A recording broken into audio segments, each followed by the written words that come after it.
So on these, this is so easy for the onions. All you have to do is roll out some white fondant or ivory fondant. I usually use the white. And looks like there's a fiber in there, so you need to get that out and throw that piece away. But I'm just gonna cut around this, so don't worry about it. You don't have to roll it back up. And just cut strips. Okay, so right there I'm gonna cut around that piece, like I said. Some will be longer, some will be shorter.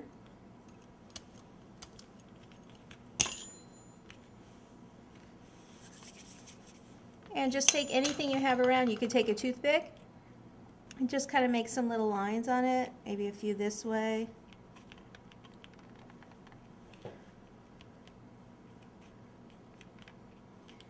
What I like to do is actually kind of have these dry on their sides a little bit, like so, which I'll put these over here.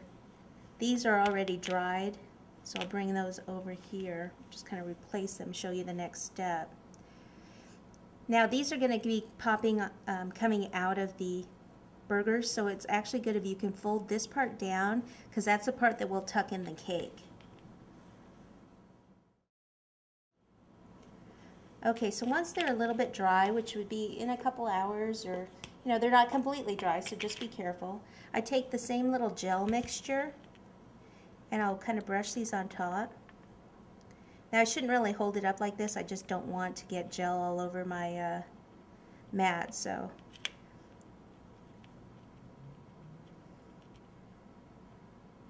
So just kind of brush it like this and see how it just gives it a little bit more of that kind of slimy look. If you prefer, you could use piping gel that just has a slight hint of brown to it, with some brown piping gel.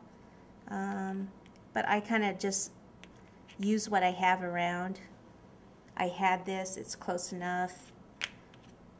But if you prefer more of a brown tint, then you can do that. If you want the red onions, then what you'll need to do is probably go ahead and dust those with some red powder color. And then we'll just set those aside. Those are ready to go. Now for French fries. The French fries obviously aren't going on the burger, but they are going to go next to the burger, so we also need to prepare those ready. And those, I like to use the ivory fondant. The reason for that is just slightly off-white, and we are not going to dust these with powder dust. We're actually going to airbrush these later. And it'll give a nicer, more realistic look if you start with the ivory fondant.